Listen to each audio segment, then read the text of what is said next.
C'est pour cela que Allah subhanahu wa ta'ala, il a envoyé vers toi l'ange des montagnes, l'ange qui est responsable des montagnes. Pourquoi? De façon à ce que tu ordonnes à cet ange ce que tu souhaites pour ces gens de Taïf. Et là le prophète sallallahu alayhi wa sallam, il continue.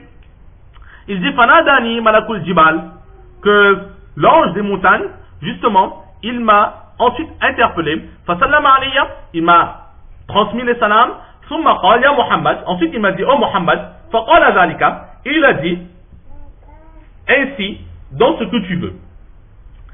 Ainsi dans ce que tu veux. Et là justement, qu'est-ce que cela signifie? Alors certains muhaddithines, commentateurs de hadith, ils disent que c'est une phrase, dans ce mot zalika, il y a des sous-entendus. C'est-à-dire que l'ange des montagnes va dire que, ô prophète d'Allah, comme Hazrat Jibril t'a dit, alors demande ce que tu veux et je ferai. Ou encore, ô prophète d'Allah, il en est ainsi, ce que l'ange Jibril t'a dit, c'est vrai, j'approuve ce qui a été dit. Et Hazrat Cheikh Yunus Barakatoum, il dit que ce terme-là, Zalika fi ma shi'ta, alors ce n'est pas les mots du hadith, mais Imam Bukhari alayhi rahma, il a tout simplement raccourci. Il a tout simplement raccourci, et ce Zalika se rapporte à l'histoire de Hazrat Jibril sallallahu alayhi wa sallam. C'est-à-dire qu'exactement comme l'ange Jibril, il a dit que, oh prophète d'Allah, Allah il a entendu ce que tu as dit, Allah il a entendu ce qu'ils t'ont répondu, ce dont ils t'ont fait souffrir, etc. Et là c'est l'ange des montagnes, il est venu pour lui ordonner ce dont tu veux, etc. Donc toute cette parole de Hazrat Jibril, l'ange des montagnes, il a dit exactement la même chose. C'est-à-dire qu'il a donné les salams, les salutations au prophète d'Allah, sallallahu alayhi wa sallam. Ensuite, il a dit, ô prophète d'Allah, Allah il a entendu ce que tu as dit, et Allah, par l'intermédiaire de l'ange Jibril, il m'a donné l'ordre de me mettre à ta disposition pour faire de ce peuple ce dont tu souhaites avec les montagnes. Et Cheikh Yunus il dit pourquoi? Parce que Imam Muslim ainsi qu'Ibn Khuzaymah alayhim rahma, dans leur narration, ils ont de nouveau recopié les mêmes phrases que Hazrat Jibril. Mais Imam Bukhari, au lieu de recopier en deux fois ce même texte, donc deux interlocuteurs différents mais plus ou moins les mêmes mots, donc il a tout simplement dit Zalika, la même chose, ou bien comme nous par exemple en français, on met des petits traits sur la ligne qui suit de façon à ne pas avoir à recopier. C'est un peu ce que Imam Bukhari alayhi rahma, il a fait. Donc, Mashita, je suis là, je suis prêt à faire ce que tu m'ordonnes. Et l'ange des montagnes qui continue, il dit est-ce que tu souhaites que j'écrase ce peuple avec les deux Arshabain? Arshabain c'est quoi? Ce sont deux. Alors Arshab, tout d'abord, qui est dérivé de ce qui est dur. Il est dit que lorsque quelqu'un, il est grand, il est fort, c'est-à-dire physiquement, il a un corps donc bien ferme, avec énormément de muscles, et aussi avec des membres qui sont imposants, un corps imposant, alors on va employer ce terme de Arshab. Et les deux montagnes auxquelles cet ange des montagnes est en train de faire allusion, c'était deux montagnes qui étaient autour de Makkah Mukarramah et qui étaient composées de roches très dures et très solides. Nous avons déjà vu les terres, il y a différentes terres. Il y a des terres qui sont molles, il y a des terres qui sont dures. De la même façon, il y a des montagnes, des rochers qui sont très durs, des rochers qui sont moins durs. Et là, il faisait justement allusion à ces montagnes qui avaient des rochers très très durs. Certaines personnes disent que c'est la montagne de Abu Qubays et la montagne qui était en face de celle d'Abu Qubays qui s'appelle Qu'an. D'autres personnes disent que c'est une montagne Al-Ahmad, la montagne rouge qui surplombe, qui est plus grande que la montagne de Qu'an, mais ce n'est pas selon d'autres personnes cette montagne-là, c'est bien la montagne de Abu Qubays et la montagne de Qu'an qui se trouve donc trouvait, est-ce qu'elle se trouve toujours, je ne sais pas, autour de Makkah Mukarramah. D'autres personnes disaient que c'est le mont Sour. Le mont Sour, c'est cette grotte où le prophète sallallahu alayhi wa sallam, il était parti, il s'était caché. Donc, certaines personnes disent que c'est cela, mais c'est une erreur. Donc, c'est bien Abu Qubays et Qu'an. Si tu veux, je prends ces deux montagnes et je les écrase sur les gens de Taïf.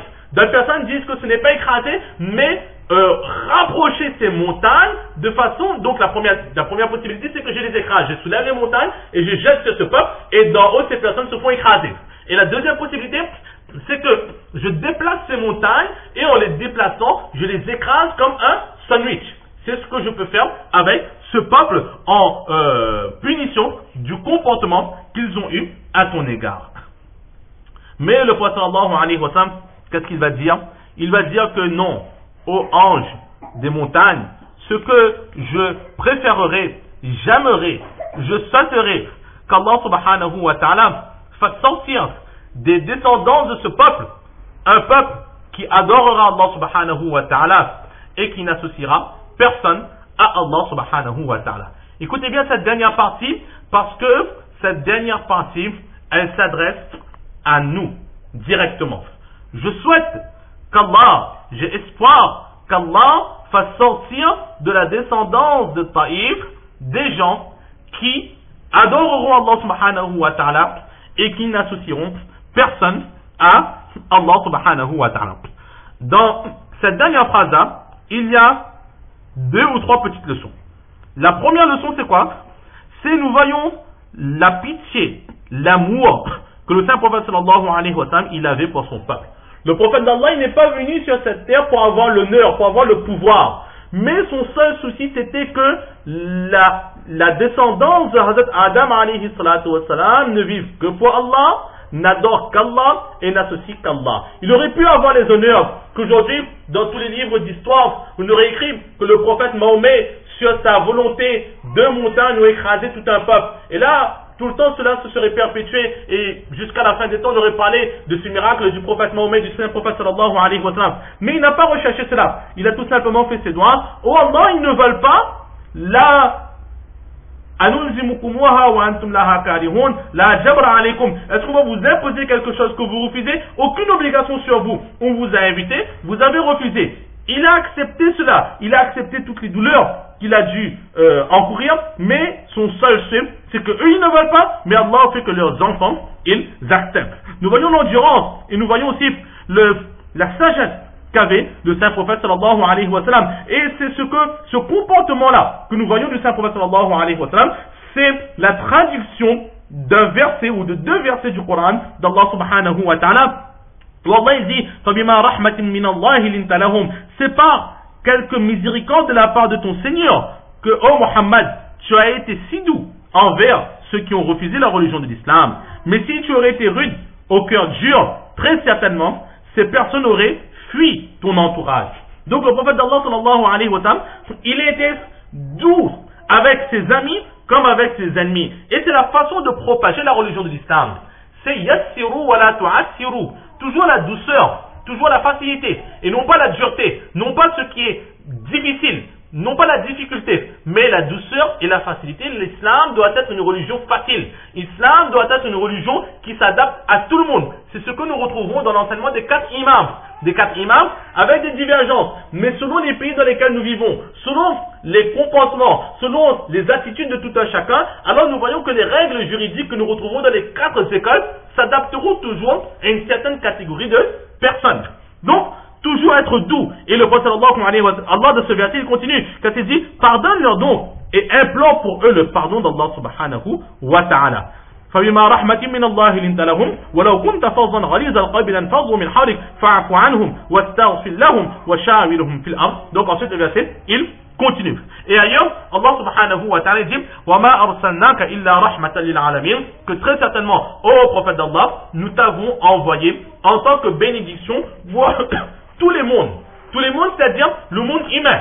Dans le monde humain il y a le croyant, il y a le non croyant. Pour le monde animal, les animaux aussi, qui ont attesté de l'unicité d'Allah. Pour le monde de l'invisible, les génies, les djinns, qui eux aussi doivent suivre l'enseignement du saint prophète sallallahu alayhi wa sallam. Pour le monde céleste, c'est-à-dire pour les anges, qui eux aussi attestent la prophétie d'Allah subhanahu, la prophétie du saint prophète sallallahu alayhi wa sallam. Et aussi, le saint prophète sallallahu alayhi wa sallam, il est l'aimé, le plus aimé d'Allah subhanahu wa ta'ala. Rahmatan lil alamin, bénédiction pour tout et tout. Donc voilà ce que l'on peut dire sur ce hadith. Et enfin le dernier point, le plus important à mon sens, pour nous, c'est que le prophète sallallahu alayhi wa sallam, il est à Taïf. Allah leur donne, ou Allah lui donne la possibilité de châtier ce peuple par l'intermédiaire de l'ange qui commande les montagnes. Et le prophète sallallahu alayhi wa sallam, qu'est-ce qu'il dit? Il dit que j'ai espoir que de ce peuple viendra des croyants qui adoreront Allah et qui n'associeront personne à Allah. Alors, selon certains historiens, de mémoire, ce que nous allons dire se trouve dans le Fazaïl Amal de Hazrat Mawlana Zakaria rahmatullah alayh. De mémoire en français, c'est dans un talim qu'on a entendu de mémoire, c'est que il est dit que nous sommes, nous, indiens. Nous sommes donc français d'origine indienne. Et nous savons tous qu'en Inde, c'est l'hindouisme qui prédomine, donc l'association de divinités, ou bien parfois le feu, etc., etc. Donc à l'époque, les Indiens, ils étaient dans l'idolâtrie.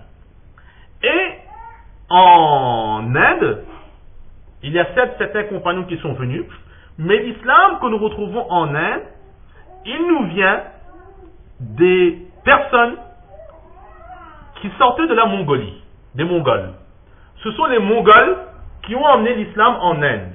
Donc c'est par cet effort de ces Mongols qu'aujourd'hui, nous, réunionnais français d'origine indienne, nous sommes musulmans, c'est parce que ces Mongols, ils ont emmené cette religion de l'islam en Inde. Et ces Mongols-là, ils sont devenus musulmans lorsqu'un peuple de Taïf, qui avait accepté la religion de l'islam, ont émigré vers la Mongolie, ce pays des Mongols-là, pour propager la religion de l'islam. Ces Mongols, ils ont accepté l'islam, ces Mongols, ils sont venus en Inde, et ils nous ont donné cette religion de l'islam. Le prophète sallallahu alayhi wa sallam, il a dit, oh Allah, ne détruis pas Taïf, je fais droit qu'un peuple sera musulman et n'associera personne à toi. Ces gens de Taïf sont devenus musulmans, ils sont partis vers ces Mongols, ils ont invité les gens vers l'islam, ces Mongols ont accepté l'islam, ils sont venus en Inde, ils ont invité vers l'islam, et nos ancêtres, ils ont accepté l'islam, et aujourd'hui nous sommes musulmans. Si le prophète sallallahu alayhi wa sallam, il aurait fait châtier ce peuple de Taïf, Taïf aurait été châtié, alors les gens de Taïf n'auraient pas été vers ces Mongols pour les inviter vers l'islam. Ces Mongols, lorsqu'ils seraient venus en Inde, ils n'auraient pas eu avec l'islam, et aujourd'hui Allah seul sait si nous serions musulmans ou pas.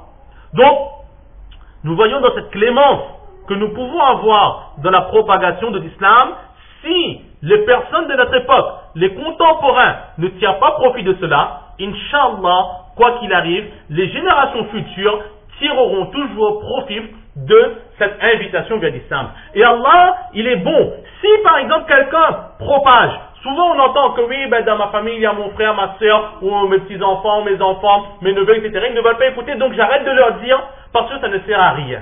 Mais il faut savoir que lorsqu'on invite vers l'islam, si ces personnes invitées, Allah a fermé leur cœur, a cadenassé le chemin qui mène vers leur foi, alors ces paroles-là ne seront pas inutiles. Ailleurs, quelque part sur cette terre, Allah, il ouvrira le cœur d'une personne pour l'unicité d'Allah subhanahu wa ta'ala. Ne jamais baisser les bras. Si aujourd'hui, cela ne porte pas les fruits, à un moment donné, l'arbre donnera obligatoirement les fruits. Donc nous allons nous arrêter ici pour aujourd'hui. Allah subhanahu wa ta'ala nous donne le tawfiq de comprendre ces quelques paroles, surtout de mettre en pratique et de propager. Wa ma tawfiqi illa billah.